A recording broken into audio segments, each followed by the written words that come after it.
Guys, welcome back to our YouTube channel ಕಿರಿಕಡ್ಡ. ಇವತ್ತು ಮುಖ್ಯವಾಗಿ ಏನಪ್ಪ ನೋಡಿದರೆ RCB ಮ್ಯಾಚು, ಮಧ್ಯಾಹ್ನದ ಮ್ಯಾಚು. ಇದು ಎಗನೆಸ್ಟ್ ಪಂಜಾಬ್ ಧರ್ಮಶಾಲಾದಲ್ಲಿ ಮ್ಯಾಚ್ ಇರೋದು. ಧರ್ಮಶಾಲಾ ಬಂದು ಪಂಜಾಬ್ ಹೋಮ್ ಗ್ರೌಂಡು. ಮಧ್ಯಾಹ್ನದ ಮ್ಯಾಚು. ಇಲ್ಲೇನು ಮುಖ್ಯವಾಗಿ ಇಂಪಾರ್ಟೆನ್ಸ್ ಏನಪ್ಪ ಈ ಮ್ಯಾಚ್ ಅಂತ ಅಂದ್ರೆ, ಫಸ್ಟ್ ಟೈಮ್ ಎಷ್ಟೋ ದಿನಗಳ ನಂತರ CSK ಅವರು RCB ಗೆಲ್ಲಪ್ಪ ಅಂತ ಬೇಡ್ಕೊಳ್ಳೋ ರೀತಿ ಆಗಿರೋದು. ನಾವು ಗೆದ್ರೆ ಪಂಜಾಬ್ನ ಔಟ್ ಮಾಡಿದ್ರೆ ಇದರಿಂದ ಅವ್ರಿಗೆ ಪ್ಲೇ ಆಫ್ ಬರೋಕೆ ಒಂದು ಚಾನ್ಸ್, ಅದರ್ವೈಸ್ ಅವರಿಗೆ ಕಷ್ಟ. ಇದು ನಮ್ಗೆ ಯಾವ ತರ ಹೆಲ್ಪ್ ಅಂತ ಅಂದ್ರಪ್ಪ, ನಾವು ಗೆದ್ದು ಕ್ಯೂ ಅಂತ ತಗೋಬೇಕಂದ್ರೆ ಟಾಪ್ 1, 2 ಅಲ್ಲಿ ಫಿಕ್ಸ್ ಆಗ್ಬೇಕು ಅಂದ್ರೆ ಇದ್ಮೇಲೆ ಗೆಲ್ಲೋದು ಇಂಪಾರ್ಟೆಂಟ್. ಪಂಜಾಬ್ಗೆ ಏನು ಇಂಪಾರ್ಟೆಂಟ್ ಅಪ್ಪ ಅಂದ್ರೆ ಅವ್ರು ಪ್ಲೇ ಆಫ್ ಬರ್ಬೇಕಾ ಬೇಡ ಅನ್ನೋದು important. Row first season starting ಅಲ್ಲಿ 7-7 ಗೆದ್ದು, ಅಂದ್ರೆ 6 ಗೆದ್ದು ಒಂದು ಮಳೆಯಿಂದ ರದ್ದಾಗಿ 1 ಪಾಯಿಂಟ್ ತಗೊಂಡು ಟಾಪ್ ಅಲ್ಲಿ ಕೂತಿದ್ ಪಂಜಾಬ್ ಒಂದ್ಸಲ ಎಡವಿ ಕೆಳಗೆ ಬಿದ್ರು ಅಂದ್ರೆ ಆನೇರೋ 5 ಮ್ಯಾಚ್ ಸೋತಿದ್ದಾರೆ. ಹೆಂಗ್ ಬುಡಕ್ ಬಂದಿದೆ ಅಂದ್ರೆ ಅವ್ರಿಗೆ ಗೆಲ್ಲಿಲ್ಲ ಅಂದ್ರೆ ಔಟ್ ಅಷ್ಟೇ. ಇದೆಲ್ಲದೆ 2 ಮ್ಯಾಚ್ ಇದೆ ಅವ್ರಿಗೆ. ಈ ಮ್ಯಾಚ್ ಗೆದ್ರೆ ಅವ್ರು ಒಂದು ಚಾನ್ಸ್ ಇನ್ನ ಉಳ್ಕೊಳ್ತಾರೆ. ಕೆಳಗಡೆ ಬರೋರು ಸೋಲ್ಬೇಕು, ಅದು ಇಂಪಾರ್ಟೆಂಟ್. ಅವ್ರಿಗೆ ಯಾರ್ಯಾರು ಸೋಲ್ಬೇಕು ಅನ್ನೋಂತ ಇಂಪಾರ್ಟೆಂಟ್. CSK ಸೋಲ್ಬೇಕು ಅವ್ರಿಗೆ, ಆ ತರ ಕೂತಿದೆ ಕುತ್ಕಲ್ಲಿ. ಅವ್ರು ಏನ್ ಮಾಡ್ತಾರೆ ಏನಂತ ಕಾದ್ ನೋಡ್ಬೇಕು. ಇನ್ನು RCB ಪರವಾಗಿ ನೋಡಿದ್ರೆ ಏನಾರ ಬದಲಾವಣೆ ಏನಿದೆ ಅಂದ್ರೆ, ಹೋದ್ ಮ್ಯಾಚ್ ಅಲ್ಲಿ ವೆಂಕಟೇಶ್ ಅಯ್ಯರ್ ಬಂದಿದ್ರು, ರಫಿ ಬಂದಿದ್ರು. ಅವ್ರಿಬ್ಬರನ್ನ ಮತ್ತೆ ಕುಂಡಿಸಿ ಹಳೆ ಶ್ರೇಯಸ್ ಶರ್ಮನೆ ಆಡಿಸ್ತಾರ, ಅದರ್ವೈಸ್ ರಂಬಾರಿ ಶಪಟ್ ಕರ್ಕೊಬತ್ತಾರೆ, ಹಂಗೆ ಕಾದ್ ನೋಡ್ಬೇಕು. ಈ ಪಿಚ್ ಅಲ್ಲಿ ಮುಖ್ಯವಾಗಿ ನೋಡೋದಾದ್ರೆ ಮಧ್ಯಾಹ್ನ ಮ್ಯಾಚ್ ಡೂಗಿ ಏನು ಹೆಲ್ಪ್ ಮಾಡಲ್ಲ, ಬಟ್ ಮಳೆ ಅಂತ ಇದೆ. ಮಳೆ ಏನ್ ಮಾಡುತ್ತೆ ಅಂತ ಕಾದ್ ನೋಡ್ಬೇಕು. ಮಧ್ಯಾಹ್ನ ಮಳೆ ಬರೋದು ಅಷ್ಟು ಡೌಟು. ಈವ್ನಿಂಗ್ ಆದ್ರೆ ಮಳೆ ಇರುತ್ತೆ. ಮಳೆ ಏನಾರು ಅಡ್ಡಿಪಡಿಸುತ್ತಾ ಇಲ್ವಾ ಅಂತ ಕಾದ್ ನೋಡ್ಬೇಕು. ಇನ್ನ ಬೆತ್ತಲ್ ಜಾಗದಲ್ಲಿ ಸಾಲ್ಟ್ ಬಂದಿದ್ದಾರೆ ಅಂತ ನ್ಯೂಸ್ ಇದೆ. ಸಾಲ್ಟ್ ಮೇನ್ ಆಗಿ ಆಡೇ ಆಡ್ತಾರೆ ಬಂದಿದ್ರೆ, ಅದ್ರೇನು ಚೇಂಜಸ್ ಇಲ್ಲ. ಇನ್ನು ನಮ್ಮ ಬ್ಯಾಟಿಂಗ್ ಲೈನಪ್ ಅಂತೂ ಸ್ಟ್ರಾಂಗ್ ಆಗಿದೆ. ವೆಂಕಟೇಶ್ ಅಯ್ಯರ್ ಬಂದ್ರು ಕೂಡ ಸ್ಟ್ರಾಂಗ್ ಆಗಿರುತ್ತೆ, ರಂಬಾರಿ ಶಪಟ್ ಬಂದ್ರು ಕೂಡ ಸ್ಟ್ರಾಂಗ್ ಆಗೇ ಇರುತ್ತೆ, ಏನಂತ ಡೌಟ್ ಇಲ್ಲ. ಬೌಲಿಂಗ್ ಅಲ್ಲಿ ಡಫಿ ಓವರ್ ಅಂದ್ರೆ ಜಾಸ್ತಿ ರನ್ ಕೊಟ್ಟಿದ್ರು ಹೋದ್ ಮ್ಯಾಚು. ಈ ಮ್ಯಾಚ್ ಅಲ್ಲಿ ಆಡಿದ್ರೆ ಸ್ವಲ್ಪ ಹೆಂಗ್ ಮಾಡ್ತಾರೆ ಹಂಗೆ ಕಾದ್ ನೋಡ್ಬೇಕು.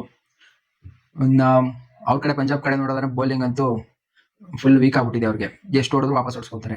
ಬ್ಯಾಟಿಂಗ್ ಅಲ್ಲೂ ಅಷ್ಟೇ, ಅವ್ರು 250 ಹೊಡಿತಿದ್ದವರು ಯಾಕೋ ಇವಾಗಲೂ ಓಪನರ್ಸ್ ಇಬ್ರು ಸರಿಯಾಗಿ ಹೊಡೆದಿಲ್ಲ ಅಂದ್ರೆ ಅವರು ಕೂಡ ತಲೆ ಮೇಲೆ ಕೈಕೊಳ್ಳೋ ರೀತಿನೇ ಆಗ್ಬಿಟ್ಟಿದೆ. ಇನ್ನ ನಮ್ ಕಡೆ ಅವ್ರ ಕಡೆ ಬೌಲಿಂಗ್ ಅಲ್ಲಿ ಯಾರು ಅಂದ್ರೆ ಚಾಲ್ ಸ್ಪಿನ್ ಜಾಸ್ತಿ ವರ್ಕ್ ಆಗ್ತಿಲ್ಲ. ಅಂದ್ರೆ ಚಾಲ್ ಚೆನ್ನಾಗಿ ಮಾಡ್ತಿದ್ದಾರೆ, ಸ್ಪಿನ್ ಗೆ ಜಾಸ್ತಿ ಅಸಿಸ್ಟ್ ಇಲ್ಲ. ಹರ್ಪಿತ್ ಬ್ರಾರ್ನ ಆಡಿಸ್ತಾ ಇಲ್ಲ.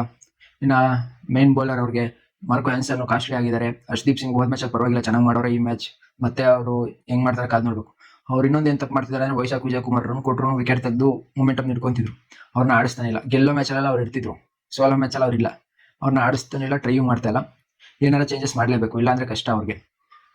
ಇಂಡಿಯನ್ ಬೌಲಿಂಗ್ ಅವ್ರನ್ನ ನಂಬಬೇಕು ಗುರು. ಅವ್ರು ವೈಶಾಖ್ ವಿಜಯ್ ಕುಮಾರ್ ಆಡಿಸ್ತಲ್ಲ ಅಂದ್ರೆ ಅದೇ ಬೇಜಾರು. ನಾನು ನೋಡೋದಾದ್ರೆ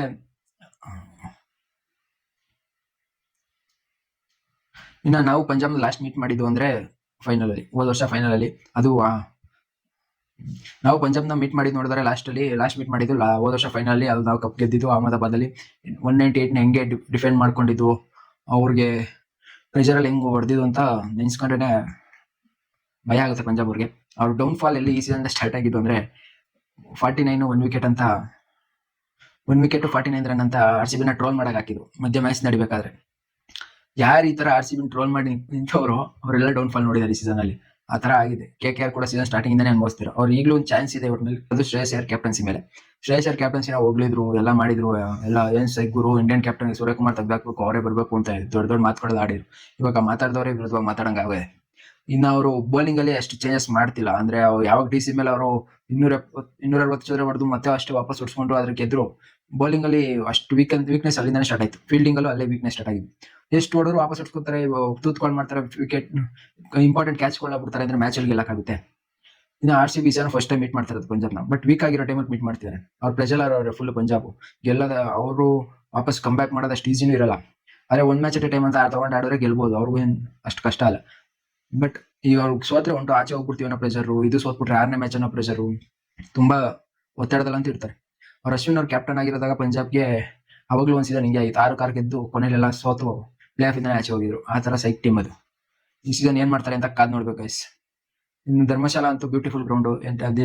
ಲಾಸ್ಟ್ ಮ್ಯಾಚ್ ಆದಾಗ್ಲೂ ಲೋ ಸ್ಕೋರ್ ಅಂದ್ರೆ ಅವರೇಜ್ 180+ ಇರುತ್ತೆ. ಆರಾಮಾಗಿ ಚೇಸಿಂಗ್ ಮಾಡೋರು ಗೆಲ್ತಾರೆ. RCB ಅವರು ಡಿಫೆಂಡ್ ಮಾಡ್ಕೊಂಡು ಗೆಲ್ತಾರೆ ಅಂತ ನಮ್ಗೆ ಅನ್ಸ್ತಿದೆ. ನಾ ಕಾದ್ ನೋಡ್ಬೇಕು. ನಾವು ಭುವಿ ಅಂತಿದ್ದಾರೆ, ಸ್ವಿಂಗ್ ಎಲ್ಲ ಚೆನ್ನಾಗುತ್ತೆ ಆ ಗ್ರೌಂಡ್ ಅಲ್ಲಿ. ನಮ್ದು ಯಾವ್ದಂತ ಪ್ರಾಬ್ಲಮ್ಗಳು ಎತ್ ಕಾಣಿಸ್ತಿಲ್ಲ. ನೋಡೋಣ ಗೈಸ್ ಏನ್ ಮಾಡ್ತಾರೆ ಏನಂತ. ಟಾಸ್ ಏನಷ್ಟು ಇಂಪಾರ್ಟೆಂಟ್ ಇಲ್ಲ ಅಂತ ಅನ್ಸುತ್ತೆ ಈ ಮ್ಯಾಚ್ ಅಲ್ಲಿ. ಕಾದ್ ನೋಡೋಣ ಏನ್ ಮಾಡ್ತಾರೆ ಏನಂತ. ನಿಮ್ಗೆ ಏನಿಸುತ್ತೆ ಕಮೆಂಟ್ ಮಾಡಿ, ಯಾರು ಗೆಲ್ಬೇಕು ಯಾರು ಸೋಲ್ಬೇಕು ಅಂತ.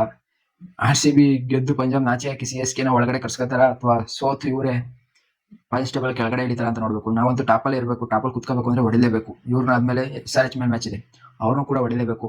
20 ಪಾಯಿಂಟ್ ನೊಂದಿಗೆ ಟಾಪಲ್ಲಿ ಕೂತ್ಕೊಂಡು ಈ ಸೀಸನ್ ಕೂಡ ಕಪ್ ಗೆಲ್ಬೇಕು. ನಾವು ಡಿಫೆಂಡಿಂಗ್ ಚಾಂಪಿಯನ್ ಅಲ್ಲ, ಅಟ್ಯಾಕಿಂಗ್ ಚಾಂಪಿಯನ್ ಅಂತ ಮಾತಲ್ಲಿ ಹೇಳೋದಲ್ಲ, ಅಟ್ಯಾಕ್ ಮಾಡೇ ತೋರಿಸ್ಬೇಕು ಅಂತ ಅನ್ಸುತ್ತೆ. ನಿಮ್ಗೆ ಅನ್ಸುತ್ತೆ ಕಮೆಂಟ್ ಮಾಡಿ, ಚೇಂಜಸ್ ಬೇಕಾ ಏನಂತ. ಮತ್ತೆ ಸಿಗೋಣ, ನಮಸ್ಕಾರ.